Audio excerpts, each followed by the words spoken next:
getting these schools clean. How do you clean a restroom? How do you clean a classroom? How do you vacuum a classroom?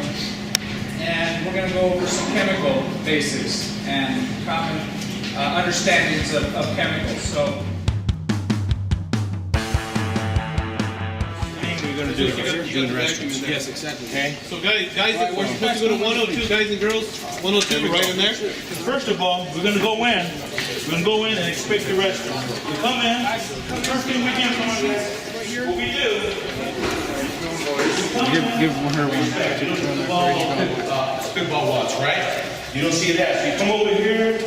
You make sure that you flush your toilets first, okay? We notice that there's no paper vision. Okay? We come through here. We pick up all this debris, and then we sweep it out. Now, I'm going to give you guys some good tips that, as a crew leader, what we look for. Okay. One of my pet peeves are, see this right here? I don't like to see this. This grout. You see that's all dirt. That's when you're leaving your water, a lot of water in the floor, and you're not picking it up properly, and you let it sit. You got to bring your mop bucket, at least mop it twice or 3 times in the restroom. Now, this is a junior high school. It's not as bad as you look at the elementary school. You have kids that will come in and urinate on the sinks, all over the place. On the side panel here, they were just all over the place, okay? So the district, I'm going to show you what the district, and that handout you have there, you have a chemical. A 710, you guys over here? Check this out.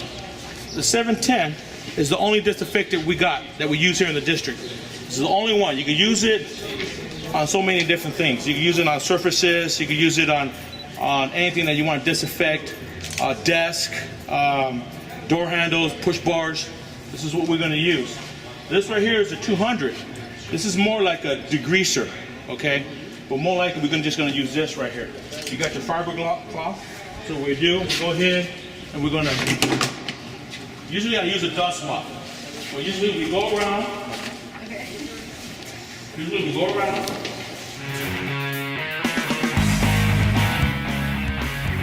What's the first thing you do when you come into a classroom? All right, and then what? Then you pick up the stuff with the broom. All right, but you got a dust mop. Remember that, okay? You don't just pull out the dust mop and then sweep up. You dust mop your floor, okay? Get up all the trash, then you sweep it up, okay? All right, what's your spray bottles? If you got to spray down your doors, what do you use to spray down your door? Good man. Do you always have to disinfect your door? Okay, good job. Let's see. What do you do if your trash can's dirty? My man, good job. All right. If you work on my team, and what do I expect with the trash cans? You. Double A. Double what? Double line. Good man. All right. So that's pretty much it. On Wednesdays, we have what's called a Wednesday schedule. Okay. So we have a duster. Okay. So we'll come in, dust the desk, dust the counters. Okay. Okay, and then the schedule, how it's set up is we do something different every Wednesday. That's why it's called light duty. So what we do is on the first Wednesday of the month, we high and low dust. Second Wednesday of the month, we deep clean restrooms. Third Wednesday of the month, we high and low, no, we change lights. Okay, we change our lights. And then the fourth Wednesday of the month, high and low dust again. Most important thing is the dusting, because what happens is you're taking up all that allergen, you get people who have get real bad sinus infections. So the main thing is dust. So and that's the most important thing. You want to make sure your classroom are dust free. When you maintain your classrooms, you won't get a lot of dust in your classrooms, and you don't get and it's less spider webs in the classrooms as well. Anything else? Okay. So the question is, how do you know if you're supposed to disinfect your handles? All right. Now let's say you come in and then they be like, you see a bunch of nasty gunk on the door. You don't know what that is. So what you want to do is you want to spray it and clean it, okay? If that doesn't work, then that's why you have a sponge, okay? You got your sponge, you spray the door, scrub it down, wipe it all down, okay? If you maintain your doors every day like you're supposed to, you really won't have a problem, straight honestly, okay? But that's the main thing, is you always want to make sure you're always paying the detail of your work. When you wipe down your doors, you're dust mopping your floors, and you're mopping. As you take care of those every day, like you're supposed to, you won't have a problem. Your doors will be clean. Anything else? Classroom. Good job. Let's see. I have a question. What is the minimum clean classroom? The minimum, like at least 8 minutes? Okay, the minimum is 8 minutes. Okay, you got 8 minutes. So you got to come in, you got to bust it out. Most important things, you got to be efficient, but at the same time you got to pay attention to detail. Okay, I give my people 10 minutes. Here at this site that I take care of. Okay, one thing is I have 2 people, because as you can see, the classrooms, they're big. Okay, so when we come to this site at the end of the night, I have my vacuum person. They'll vacuum. Utility, they start dust mopping, wiping down the doors, doing their regular routine. Once that vacuum person is done, then they meet up with the utility, and then that utility person the vacuum person, when the utility person is done dust mopping and everything, the trash is thrown out, that vacuum person will start mopping the floors. Okay, so this is the only spot that I run. I have 2 people, 1 trasher and one vacuum person and the mop. Okay, so that vacuum person also mops. The other sites, you're on your own. Okay, so when you go to the elementary, you're pretty much you trash. Okay, the vacuum person will come in and vacuum. You'll spray down the wall where the trash cans are at, wipe it down. All your touch points in your classroom, like your light switches, you spray that, wipe it down, wipe down your door.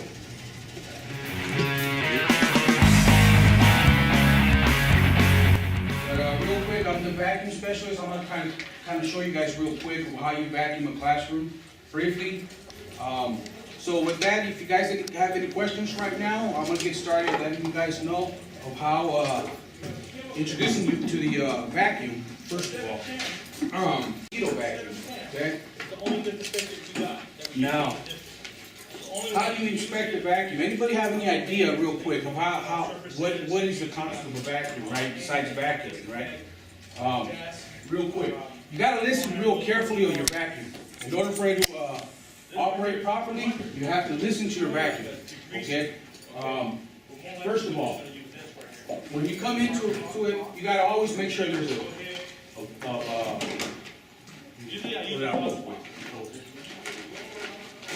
filter bag, okay? Now, there's another filter in here, okay? You always got to make sure you have all this stuff. If you don't have this in here, your vacuum will start choking and it won't vacuum at all. Okay? So, always inspect it, make sure it's clean. Make sure there's nothing stuck in your hose. Nothing stuck in here. Your cord. Another thing you always got to inspect the cord. I'll show you that in a little bit. Another thing is check in here. Make sure there's nothing stuck in there. If something gets stuck in here, you're going to hear your vacuum working too hard. If it works too hard, you're losing suction. Okay? So another way, if there's nothing here and you hear your vacuum working too hard, you can actually split it open. Make sure there's nothing in here. So any little thing, any piece of paper that gets stuck, you'll be able to hear it. You'll be able to hear it, and I'll show you guys right now when we get it started. As of right now, that's pretty much how you inspect the vacuum. Also, before I forget, there is another typical kind of filter over here. This one hardly ever gets dirty, but it's a good thing to check, always check it. As of right now, you guys have any questions on how you check the cord? You guys are gonna have the team cleaning the school is gonna be divided in two, where you're gonna have half of campus, and you're gonna vacuum that whole half of campus. You're gonna go to classroom, classroom, classroom, classroom. You have a total about, from when you open the door, you have anywhere between 4 to 6 minutes. That's why we're in a fast pace, okay? Vacuuming, and you notice debris under the piano. So let's say we're moving the piano, right? We're gonna move the piano, we vacuum under the piano, right? Now, what we expect is for you to reposition the piano back where it was, okay? That avoids complaints, that avoids, any little complaint that we get, it turns into big. We try to avoid that. We're here in the customer satisfaction. Our students are our customers, our staff is our customers, okay? So we always gotta be with them at 100%. If not, as close as possible.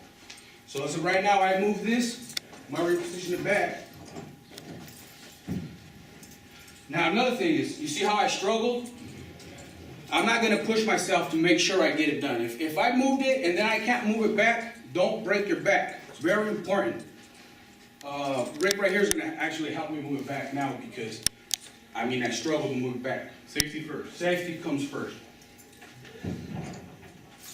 So with that, okay. So this is what we want to cover next is let's go ahead and do a fit test. So fit test is going to make sure that you're putting on your vacuum the right way. He's going to go through pretty much the checkpoints of what you're going to do from the minute that you pick this vacuum up, what you should be looking for. So of course he covered the liners inside. So there's a paper liner. Now there's going to be a cloth liner. He already went through the filter at the base of it, and we'll get to troubleshooting at the end. But he's going to do a fit test on how he does it to make sure that that vacuum, regardless of who was using it prior to him, he's fitting it on to precision. Keep this in mind. This piece of equipment, if used properly, can cause strain in your back. And the last thing you want to have is a strain in your back. So always make sure that you're fitting it properly. So he's going to go through all the points on it. Jesus? Okay. Okay, first of all, it's just basically a backpack, okay? Just like when you guys have your backpack, you have your adjustment and see how low you want, how high you want.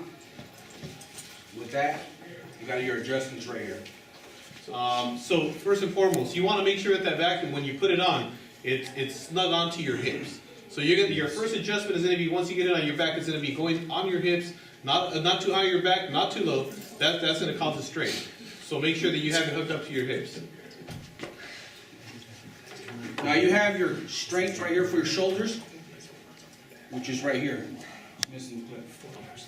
So anyways, this stuff's got a clip right here. You're gonna clip it, then you'll be able to pull and get an adjustment right here. Okay. Now when you get that adjustment, both clips. So you have another adjustment right here. So now you gotta feel it tight. Try to get it as tight as possible, not to where you're uncomfortable. Okay? As comfortable as you guys can get it, that's the best way to do it. Always have it kind of snug, because if you're working and it's like this, well, guess what? You're gonna try to make a turn and your backpack's gonna be doing this. Okay? We don't want that. You're gonna be knocking over stuff. Not only that, you might hurt yourself. Okay? So as of right now, we got that cleared out. Always keep it snug to you. Make it a part of your body. You guys ever had practice on how to wrap a cord? Be honest. No? Okay. One of the things is that a lot of people kind of like to double them up and then start wrapping them.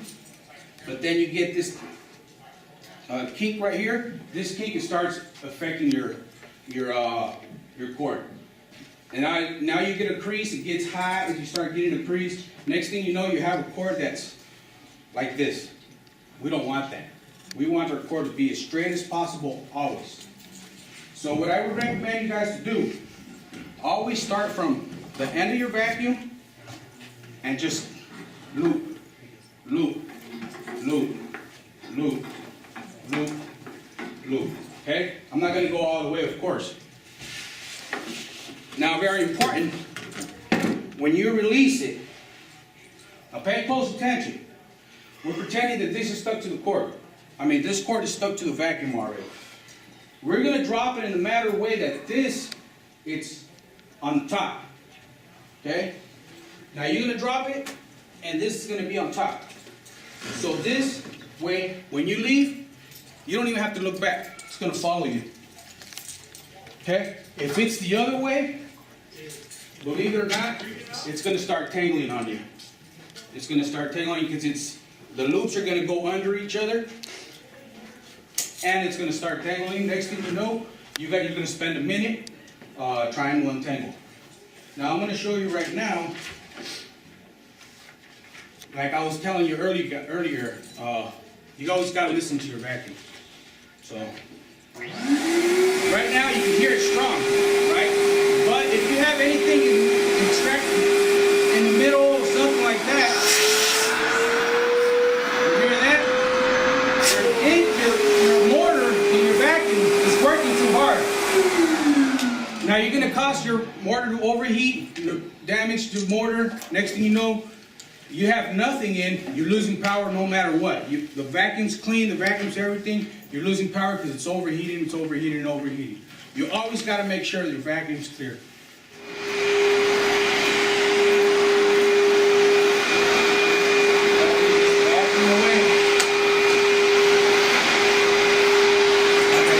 Earlier, you got to do another inspection. Make sure it's clear, ready to go. You always got to keep it ready for the next site, because you go from one school to another, like I said. You always got to make sure it's your vacuum. It's the vacuum. It's your equipment for the day. Okay, it's your equipment for the day. You got to make sure it's clean as well. And once again, like we started, you inspected your bag. Once again, I'm going to bring out. We're going to check your bag. I'm going to throw the bag out. When somebody say, this chemical, you gotta read directions. 2 ounces, 60 to 1, what it means? Or 64 to 1, means 2 ounces per 1 gallon of water. You know what, it's too much work. Yeah. And that's why, and then you have to kind of mix it correctly. We're gonna put 2 ounces for 1 gallon of water. So there's 5 gallons, so I have to put 10 ounces. No, not anymore. I think, you know what, like Eddie was saying, we have what we call pollution control pro systems that you buy the super concentrated, okay? And then with the push of the button, you're gonna see the unit and it mixes correctly. You get in the dilution correctly. But when you did it with 7, okay, 0 to 7, that's how they measure the chemicals. 7 is the water you drink, the bottled water you drink. Perfect, okay? But from 7 to 14, it's household lye. It's a very powerful chemical. Right under 14 is the strongest, okay? And from 7 to 0, 0 is the strongest, okay? The closer you get to 7 is the safer of the product, okay? So 0 is battery acid, okay? 14 is household lye. And this family is right here, and 1 and 2 and 3, you get both cleaners, okay? Remember gloves? Remember gloves. If Adam say, now we're going to strip the floor, and the stripper is going to be between 10, 11, or 12. Very strong. Okay, you cannot use acids in the floor, you damage it. So you need to understand that. Okay, what's 7? Neutral. You know, you can drink it. So, how many of you guys have experience with cleaning? Any of you guys have ever? You have? Yeah. Excellent. At a full-time job or at home? At home. I think we've all kind of done it at home, right? No. So you guys will be educated on chemicals per se, okay? So the specific chemicals that we have here in front of you, we have, this is actually a wall chart that you will find in custodial closets here in Riverside Unified. And I'm going to explain to you briefly kind of how the chemicals work. You'll also, if you came from a station up already, you may have seen the guys using a specific chemical, one of these, and they're spray bottles. They've got labels, so we're going to talk a little bit about them. If you notice over on the very left-hand side, you have a chemical called 120, and we're gonna go over the number because that's how we call them pretty much. That's the name, you know. So instead of calling it Windex or turtle wax, whatever it is you want to call it, we kind of go by numbers. But I want to talk about the actual chemical and not focus so much on the bean itself. So anyways, the number 120, that chemical is a degreaser chemical. If you look at it in there, next to the word waxy, it says green XHD degreaser. So that's a degreaser, and that's used for heavy soils, tables, walls, deep cleaning chairs. You know, when you're really trying to get that dirt and grime off of these surfaces, we use a chemical, a degreaser chemical, to get those things off. It's not toxic, and it's very mild, but it'll do a good job when it comes to everyday cleaning. So that is the 200 general purpose cleaner. So can anybody kind of have an idea of what you can use, where you can use a general purpose cleaner? Actually, you can, but we've got a specific floor cleaner, and we'll get to that. But generally, this is what you can use on your tabletops, on desks, on doors, on walls, things of that nature. Next over, we have a floor cleaner. And like you mentioned, it is a 243. And why it's specific to floors is because this specific chemical is a neutral, kind of like what Mr. Miguel was showing you on the scale, the pH scale. It's a 7. The reason why it's a 7, and we refer to it as well, is because it's neutral. So it doesn't have, you know, the alkalinity or the acidity that some of our other chemicals on the pH scale for. This is a VCT, vinyl composite tile. Okay, it's pretty standard at a lot of establishments, not just schools, but if you go to Target, Stater Brothers, next time you go on the floor and you look down and it's nice and shiny. It's the same floor, but what it is, it's treated and it's maintained a little bit differently. The 243 is specific to a floor cleaner because it doesn't diminish the wax. So being that it's neutral, it doesn't take off that shine that we like to have on our floors. That's the reason for the 243. Next over here, we've got what we call 543. This is a glass cleaner. So it's good for windows, glass. It's not supposed to leave streaks on mirrors, things like that.